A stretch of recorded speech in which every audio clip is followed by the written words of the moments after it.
अब्दुल खालिक का कहना है कि मुगलों ने ही छोटी छोटी रियासतों में बटे भारत का पहली बार एकीकरण किया था और उसे एक संयुक्त देश, एक राष्ट्र की रूपरेखा दी थी, जबकि तथ्यों के आधार पर यह बात पूरी तरह गलत है और हम आपको बताएंगे कि क्यों गलत है। भारत में मुगलों का प्रवेश आज से सिर्फ 496 वर्ष पहले हुआ था और बाबर ने वर्ष 1526 में पहली बार मुगल शासन की स्थापना की थी, जबकि भारत के एकीकरण की पहली कोशिश 345 ईसा पूर्व यानी आज से 2300 वर्ष पहले हुई थी। उस समय भारत में नंद वंश का शासन था, जिसने विंध्याचल से लेकर बंगाल तक और फिर संयुक्त पंजाब तक अपनी सीमाओं का विस्तार किया था। नंद वंश के बाद 322 ईसा पूर्व से 185 ईसा पूर्व तक मौर्य वंश का शासन रहा और इस दौरान असम, पाकिस्तान, अफगानिस्तान और दक्षिण में फैले चोल राजवंश के अधिकतर क्षेत्र पर भी उसी का प्रभाव था। और उस समय का एक नक्शा भी आज हमने आपके लिए निकाला है, जो आपको भारत की शक्ति के बारे में बताएगा। देखिए,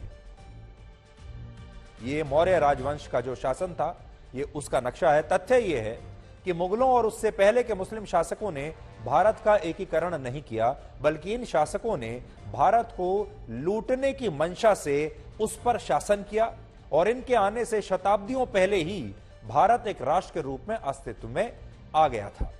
लेकिन मुगलों की जो मंशा थी वो गलत थी। बाकी के जो पहले के शासक थे, उनकी मंशा में और मुगलों की मंशा में जमीन आसमान का अंतर था।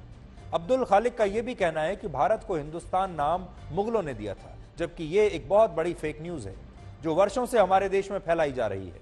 असल में हिंदुस्तान शब्द हिंदू और स्तान, इन दो शब्दों को मिलाकर बना है, हिंदू जमा स्तान, जिसमें हिंदू शब्द की उत्पत्ति सिंधु नदी से हुई है और हिंदुस्तान शब्द का सबसे पुराना लिखित दस्तावेज ईरान में मिलता है। ईरान के फारस प्रांत में इसके कुछ प्रमाण भी मौजूद हैं, जिन्हें नक्शे रुस्तम कहा जाता है। इस आर्कियोलॉजिकल साइट पर जो शिलालेख मौजूद हैं, उसमें हिंदू शब्द का जिक्र किया गया है और इन शिलालेखों को डेरियस नक्शा रुस्तम इंस्क्रिप्शन यानी डीएनए इंस्क्रिप्शन कहा जाता है, क्योंकि इनमें ईरान के प्रथम राजवंश के शासक डेरियस के बारे में कई बातें लिखी हैं। और नोट करने वाली बात यह है कि यह शिलालेख भारत में मुगलों के आने से लगभग 2000 साल पहले लिखा गया था। यह बात 490 ईसा पूर्व की है और यह शिलालेख ईरान की प्राचीन लिपि में अंकित है। वैसे तो इस शिलालेख के दो हिस्से हैं, लेकिन इसके पहले हिस्से का जो 25वां शब्द है, उसका मतलब है हिंदू, और इसी शब्द में बाद में फारसी शब्द का एक शब्द स्थान जोड़ा गया, जिसका अर्थ होता है बाहुलता में पाया जाना, और यही दो शब्द मिलकर हिंदुस्तान शब्द को स्थापित करते हैं। यहां जहां पर हिंदू, जो बाहुल, हिंदू बाहुल स्थान हो, जिसका अर्थ होता है एक ऐसी जगह जहां हिंदू बाहुलता में पाए जाते हैं। यानी आप देखेंगे तो हिंदुस्तान शब्द इस बात का उल्लेख करता है कि इस देश में हिंदू अधिक संख्या में रहते हैं। और कांग्रेस के सांसद अब्दुल खालिक जैसे लोग आज ये गलत जानकारी फैला रहे हैं कि हिंदुस्तान नाम असल में मुगलों ने दिया था, जबकि ये एक बहुत बड़ी ऐतिहासिक गलती मानी जाएगी। अब्दुल खालिक का यह भी कहना है कि अगर मुगल नहीं होते तो भारत को अंग्रेजों से आजादी नहीं मिलती, जबकि यह बात भी पूरी तरह झूठ है। और असल में यह दावा उन शहीदों के साथ किया गया एक बहुत ही अभद्र मजाक होगा, जिन्होंने सही मायनों में भारत की आजादी के लिए अपनी शहादत दी थी। भारत में मुगलों का शासन वर्ष 1526 से 1857 तक रहा और इस दौरान मुगलों का अंग्रेजों से कई बार संघर्ष हुआ, लेकिन यह संघर्ष भारत की आजादी के लिए नहीं था। यहां पर आपको जो समझना है वो ये है, संघर्ष तो हुआ, मुगल लड़े थे अंग्रेजों से, लेकिन वो भारत की आजादी के लिए नहीं लड़े थे, बल्कि यह संघर्ष भारत पर कब्जे को लेकर था। मुगल भी कब्जा चाहते थे और अंग्रेज भी कब्जा चाहते थे, और मुगल भी लूटना चाहते थे और अंग्रेज भी लूटना चाहते थे। 24 अगस्त 1608 को ब्रिटिश ईस्ट इंडिया कंपनी का पहला जहाज सूरत में आया था और इसके बाद से अंग्रेजों ने भारत में अपनी जड़ें जमानी शुरू कर दी। अंग्रेजों ने भारत में आने के बाद दो चीजें सबसे पहले देखी। पहली चीज ये कि मुगल शासक और दूसरी रियासतों के नवाब ऐशो आराम की जिंदगी में पूरी तरह से डूब चुके हैं, एक अय्याशी का जीवन जी रहे हैं। और दूसरी चीज उन्होंने ये देखी कि मुगलों के शासन में हिंदुओं के साथ बहुत भेदभाव हो रहा है, जिससे भारत का समाज हिंदू और मुसलमानों में बट गया है। दिलचस्प बात यह है कि सोचिए, उस जमाने में भी भारत का समाज हिंदू और मुसलमान में बटा हुआ था और शासन था मुसलमानों का, और मुसलमान हिंदुओं पर अत्याचार कर रहे थे, इसलिए समाज दो हिस्सों में बटा। अंग्रेजों ने इस बात को पहचान लिया। आते ही सबसे पहले उन्होंने ये बात देख ली। उन्होंने पहली बात देखी कि जो नवाब हैं और जो मुगल शासक हैं, अब ये एक अय्याशी का जीवन जी रहे हैं। और दूसरी बात उन्होंने ये देखी कि भारत हिंदू और मुसलमानों में बटा हुआ है। अंग्रेजों ने इन्हीं दोनों बातों का पूरा फायदा उठाया और मुगलों को बड़े बड़े तोहफे देकर उनके सेनापति और शासकों को अपने प्रभाव में ले लिया, या कह लीजिए कि खरीद लिया।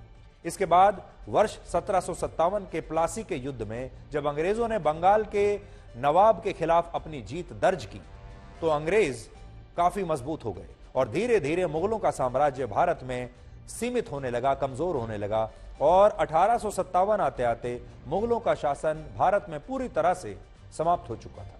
यह बात उस समय की है जब बहादुर शाह जफर आखिरी मुगल बादशाह के रूप में इसी गद्दी पर बैठे हुए थे।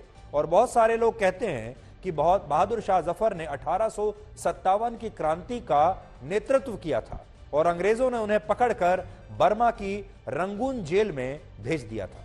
इसलिए बहादुर शाह जफर को भी एक क्रांतिकारी माना जाना चाहिए, क्योंकि वो भी तो भारत के लिए ही लड़ रहे थे और उन्होंने भी भारत को आजाद कराने के लिए लड़ाई लड़ी थी, जबकि यह बात पूरी तरह से गलत है।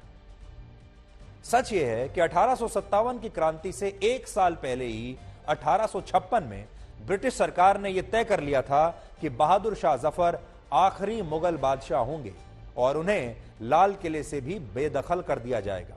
यानी अंग्रेजों ने यह ऐलान कर दिया था कि बहादुर शाह जफर के बाद मुगलों का कोई बादशाह इस देश में नहीं रहेगा, वो आखिरी बादशाह है। जिसके बाद मुगल बादशाह बहादुर शाह जफर को यह डर था कि अगर वाकई में ऐसा हुआ तो वो ना तो बादशाह रहेंगे और ना ही उनका शानदार महल बचेगा।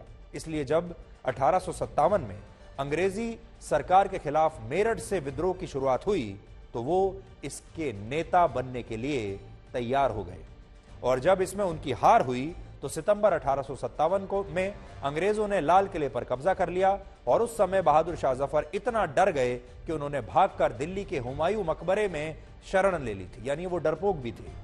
सोचिए, अगर बहादुर शाह जफर वाकई भारत की क्रांति के लिए लड़ रहे थे तो उन्होंने अंग्रेजों का कभी सामना क्यों नहीं किया। बहादुर शाह जफर को भारत से नहीं बल्कि अपने महल से प्रेम था, अपनी जायदाद से प्रेम था, अपने पैसे से प्रेम था, जिस पर उन्होंने बाद में एक शेर भी लिखा, और यह शेर कुछ इस तरह था: उजाड़े लुटेरों ने वो कसर उसके जो थे देखने और दिखाने के काबिल। यहां कसर का मतलब होता है महल, ये उन्होंने लिखा था।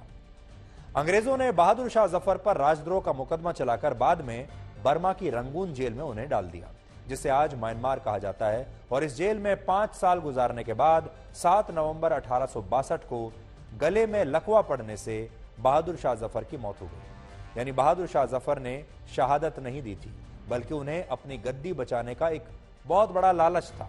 असली क्रांतिकारी शहीद आजम भगत सिंह, राजगुरु खुदीराम बोस, सुभाष चंद्र बोस, राम प्रसाद बिस्मिल और अशफाकुल्ला खान थे, जिनका एक ही सपना था और वो था भारत को आजाद देखना। लेकिन दुर्भाग्य है कि हमारे देश के अब्दुल खालिक जैसे जो नेता हैं वो अपने आप को मुगलों का तो फैन बताते हैं, उन्हें मुगलों पर गर्व है, लेकिन उन्हें सुभाष चंद्र बोस से शायद उतना प्रेम नहीं है।